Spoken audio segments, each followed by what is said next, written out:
চলচ্চিত্ৰ প্ৰেমীৰ বাবে ভাল খবৰ। অসমীয়া নহয় হিন্দী চিনেমাত এইবাৰ অভিনয় কৰিছে সিদ্ধাৰ্থ শৰ্মাই। পাঞ্জাৱৰ স্থিত আইডৰ ছবিগৃহত অফিচিয়েল ট্ৰেইলাৰ মুকলি। বাজিং খুৱাংটাই শীৰ্ষক নতুন হিন্দী চিনেমাৰ 8 মে'ত অসমৰ ছবিগৃহত দৰ্শকলৈ মুকলি কৰা হ'ব এই চিনেমাখন। আপোনালোকৰ সকলোৰে পৰিচিত সিদ্ধাৰ্থ শৰ্মা তথা কে অসমৰ জনপ্ৰিয় অভিনেতা এইগৰাকীয়ে এইবাৰ অসমীয়া নহয় হিন্দী চিনেমাত অভিনয় কৰিছে। সোমবাৰে পাঞ্জাৱৰ স্থিত আইডৰ ছবিগৃহত অফিচিয়েল ট্ৰেইলাৰ মুকলি কৰা হয়। বাজিং খুৱাংটাই শীৰ্ষক এই নতুন হিন্দী চিনেমাত অসমৰ সিদ্ধাৰ্থ শৰ্মা অৰ্থাৎ কে লগতে পূজা চেত্ৰী, নৱকিশোৰ দত্ত, আল ইন জিজয়, পুলিকল ৰাজাগোপালনকে ধৰি কেইবাগৰাকী কলা কুশলীয়ে অভিনয় কৰিছে। পৌৰাণিক কথাশৈলীৰ আধাৰত নিৰ্মাণ কৰা এই বাজিং খুৱাংটাই ছবিখন ৰাইজে আঁকোৱালি ল'ব বুলি আশা প্ৰকাশ কৰা হৈছে। অপেক্ষা 8 মে'লৈ। অসমবাসীক ধন্যবাদ জনাইছোঁ যে ইমান দিনে মই যি কৰিছোঁ বেহাৰবাৰী আউটপোষ্ট হওক বা ৰঘুপতি হওক স্বৰ্গৰথ যেনেধৰণে মৰম দিছে যে মোৰ বিশ্বাস এই চিনেমাখন চায়ো ৰাইজৰ মোৰ প্ৰতি থকা সেই বিশ্বাস মই ৰাখিব পাৰিম। আৰু সকলোৱে গমেই পাইছে যে এইটো এটা বাহিৰৰ প্ৰজেক্ট। তেওঁলোক বাহিৰৰ পৰা আহিছে, পুনে FTI আৰু আমাৰ অসমৰ পটভূমিত আমাৰ কালচাৰটো লৈ এখন হিন্দী চিনেমা বনাইছে। আৰু মোৰ বিশ্বাস যে অসমৰ ৰাইজে এটা বেলেগ সোৱাদ পাব আৰু চিনেমাখন চাই আমাক উৎসাহিত কৰিব আৰু তেওঁলোককো মৰম দিব। Thank you.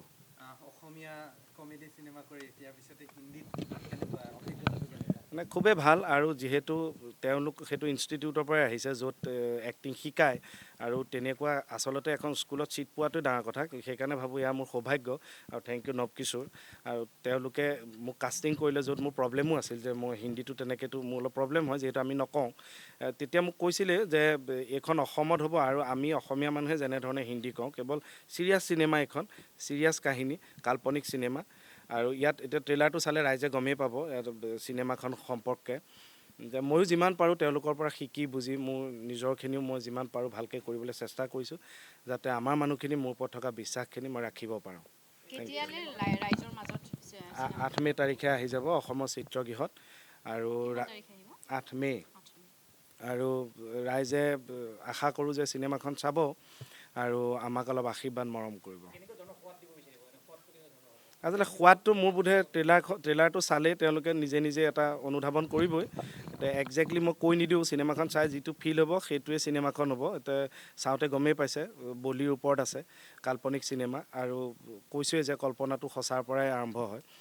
গতিকে মানুহে চাওক, চিনেমাখন চালে এটা বেলেগ ধৰণৰ সোৱাদ পাব, ভাল পাব। প্ৰায় 70ৰো বেছি, সৰ্বমুঠ কিমান আমাৰ 74 হলত ৰিলিজ হ'ব আৰু কাষৰ চিনেমা হলত গৈ আশা কৰিছোঁ যে অসমৰ ৰাইজে চাব। অসমৰ বাহিৰৰ কথা এতিয়ালৈকে ভবা নাই আৰু ইয়াতে অলপ দিন চলাৰ পিছত গম পাব। ৰাইজৰ যদি তেনেধৰণৰ সেই উৎসাহটো থাকে তেতিয়া যিহেতু তেওঁলোক বাহিৰৰ সেইটো সহজেই হ'ব, হয়তো পিছৰ পৰ্যায়ত সেইটো ভাবিব তেতিয়া। मैं फिल्म की कहानी के बारे में ये बोलूँगा कि एक फिक्शनल नैरेटिव है और जो 90% क्रू है, 80% जो क्रू है जिसने डेवलप किया है, actors, directors, writers, editors, sound recorders, सब लोग फिल्म इंस्टीट्यूट पुणे से हैं, तो सिनेमा के स्टूडेंट्स हैं। तो सिनेमा, अच्छा सिनेमा बनाना आता है उनको। ये मिर्च मसाले वाला जो टिपिकल कमर्शियल सिनेमा बनता है, ये वो सिनेमा नहीं है। हम लोग बचपन में अपनी दादा दादी, नाना नानी से जो कहानियाँ सुना करते थे, जो फोकलोर्स होती थी, ये उस पे बेस्ड सिनेमा है। आप जब सिनेमा को देखेंगे, इस फिल्म को, इस कहानी को देखेंगे तो आपको एक एक्सपीरियंस मिलेगा जो शायद बचपन में हमें कभी मिला करता था। हालांकि ये एक एडल्ट रेटिंग इसको मिला है इस फिल्म को। हम चाह रहे थे कि इसको UA मिले, बट ठीक है, किसी कारण से वो एडल्ट रेटिंग मिला है।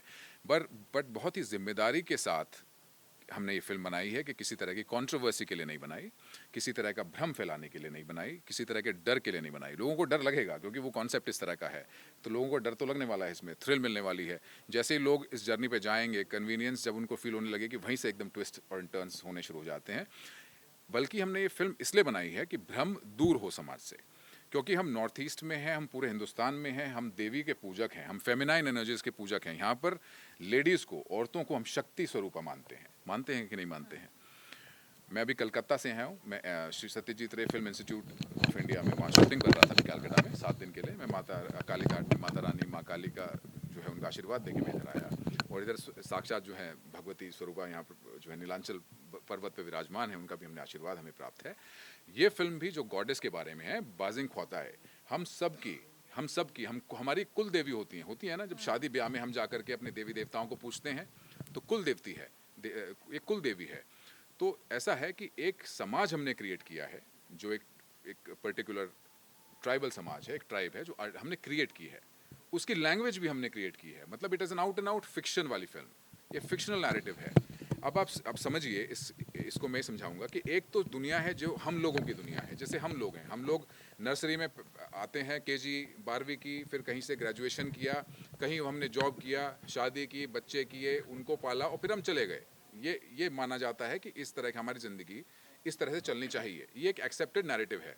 बट एक दुनिया इसी संसार में ऐसी भी है जिसके लिए हमारा तरीका जीने का महत्वपूर्ण है ही नहीं। वो शायद कुछ ऐसा जानते हैं जो हम नहीं जानते। हम खाली उंगली उठाना जानते हैं। हम उन पे उंगली तो उठा देते हैं 2 मिनट के लिए, है ना। हम उंगली उठा देते हैं कि देखो कितनी अजीब बात है, ये बलि प्रथा की बात हो रही है और ऐसा क्यों होना चाहिए, ऐसा नहीं होना चाहिए। लेकिन क्या हमें ज्ञान है कि वो है क्या उसके बारे में हमें ज्ञान है? हम भ्रमित हैं, हमें सच्चाई नहीं पता है। जब इस फिल्म को आप देखेंगे तो आपको एक पर्सपेक्टिव मिलेगा कि माँ कौन होती है। वो माँ है। माँ जब प्रेग्नेंट होती है, जब उसकी कोख में एक बच्चा पल रहा होता है, तो उसको भूख लगती है। पता है हमें, साइंटिफिक फैक्ट है। और वो चीज़ कुछ भी डिमांड करती है। वो जो अगर वो मिर्ची नहीं भी खाती होगी तो हो सकता है उसका मिर्च का मन करे, क्योंकि वो अपने लिए नहीं खाती, वो उस बच्चे के लिए खाती है। जो उस पेट में बच्चा होता है उसकी डिमांड के अनुसार वो माँ खाती है। माँ अपने बच्चे से बहुत प्रेम करती है। जैसे आप देखें, ये पौराणिक कथाओं की हमने सुना है कि माँ काली जो हैं, जब वो रौद्र रूप में आ गई थी, उनको रोकने के लिए भगवान शिव स्वयं उनके सामने बच्चे का रूप धारण करके लेट गए थे। हुआ था ना, ये सुना है ना हमने। क्या हमने कोई लिंग पुराण पढ़ी है? हमने किसी ने लिंग पुराण नहीं पढ़ी है, लेकिन हम फिर भी इस मान्यता को मानते हैं, क्योंकि ये हमने लोक कथाओं में सुनी है। हमारी दुनिया, हिंदुस्तानियों की दुनिया कहानियों में है। हम हर जगह, नॉर्थ ईस्ट की अपनी कहानियाँ, नीचे केरला की अपनी कहानियाँ, राजस्थान, उड़ीसा, कश्मीर, हर जगह की अपनी अपनी कहानियाँ हैं।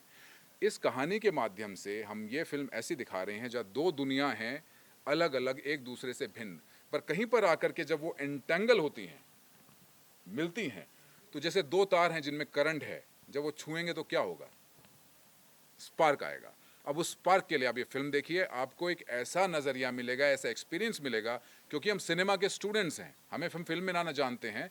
हम मिर्च मसाले वाली फिल्म नहीं है ये फिल्म है। सर, असम में काम करने का एक्सपीरियंस कैसा रहा? बहुत अच्छा रहा। एक्चुअली ऑनेस्टली आपको दिल से बताऊं तो असम में हम इसको रिलीज ही इसलिए कर रहे हैं फर्स्ट, क्योंकि असमीज लोगों की वजह से, आप लोगों की वजह से ये फिल्म बनी है। मतलब हमारा बजट जब ओवर जा रहा था, यहाँ के लोगों ने, हमारा ऐसा क्रू है जो अपने घर में उन्होंने स्थान दिया। हमें लाल चाय जो है कितनी, मतलब घर में हमने देखा, यहाँ पर जो है सबके टी गार्डन्स होते हैं, सब ने हमें लाल चाय ला के पिलाई, खाना दे दिया। हमें बड़ा ऑड लगता था, लेकिन वो हमें ऐसा ट्रीट करते थे कि जैसे पता नहीं हम कितने, मतलब वो अतिथि देवो भवो वाली बात है। हमें इतना आदर सत्कार हमारा किया। हमें इतना, मतलब मुझे इतना अच्छा लगता है पर्सनली यहाँ पर आने में, आसाम में आने में। फिर एक किचन हमने क्रिएट की, किचन से हमने सप्लाई किया खाना वगैरह। तो इसको पॉसिबल बनाना एक्चुअली इसमें आसामीज लोगों का ही हाथ है। जब हम इसको बॉम्बे में रिलीज़ कराने का हमने प्लान किया था शुरू में, हमें वहाँ पता लगा वहाँ तो बिल्कुल कमर्शियल माइंडसेट है। वहाँ पहले जाते पूछते हैं अभी नोट कितना मिलेगा, हमें इधर क्या मिलेगा, सब बिजनेस क्या होगा, है ना। ये हम सिनेमा स्टूडेंट्स हैं, हम बिजनेसमैन हैं ही नहीं। हमें तो हम वापस आप लोगों में आए हैं। हमने डिसाइड किया ये फिल्म जहाँ बनी है, जिसके एक्टर्स हैं, इसमें इतने असमीज एक्टर्स हैं, हम जुबिंदा भी इसमें काम करने वाले थे, हम सही बता रहे हैं, बट भगवान उनकी आत्मा को, दिव्यात्मा को अपने श्री चरणों में स्थान दे, लेकिन वो नहीं रहे किसी कारणवश। लेकिन केकेदा हमारे साथ हैं, और केकेदा से उनकी बात भी हुई थी उस समय कि वो काम करने वाले हैं, लेकिन किसी कारणवश वो नहीं हमारे मूवी में कर पाए। लेकिन फाइनली ये मूवी यहाँ बनी, और इसमें बहुत असमीज एक्टर्स ने काम किया है। सारी लोकेशन, इतनी ब्यूटीफुल लोकेशंस हैं। यहाँ का लैंडस्केप आसाम का इतना सुंदर था कि हम 2-3 जगह रेकी करने गए थे। हम हिंदुस्तान में 2-3 जगह हमने रेकी की, लेकिन जब हमने असम आया, बिकॉज नवकिशोर ने बोला हमें कि सर हमारी बात मानिए, एक बार असम आके, तिनसुकिया में रहते हैं, आप आके चलिए। हम गए, सर आए वहाँ से गाड़ी लेके, हम लोग तवांग तक गए। तवांग तक गए, मेघालय तक गए, हमने कहाँ कहाँ हम गए और ऐसी ऐसी लोकेशंस हमें मिली, हमें कहा अब तो फिल्म यहीं बनेगी। और फिर आसामीज़ लोगों ने इस फिल्म को जो है पॉसिबल करके दिखाया है। ये फिल्म आपको एक जॉय राइड पे लेके जाएगी, एक एक्सपीरियंस देगी। जब आप ये थिएटर से निकलेंगे ना फिल्म देख करके, आप कुछ देर के लिए बात नहीं करेंगे, आप शांत हो जाएंगे। आपको ट्रेलर से कुछ अंदाज़ा हुआ होगा, कुछ फील हुआ होगा। एक धमक है फिल्म के अंदर, एक एक्सपीरियंस है जो आपको कचोट सकती है। ओके, इसके लिए अभी हम ऐसा में रिलीज कर रहे हैं, अभी कुछ डिसाइडेड नहीं किया sir. Thank you. Thank you.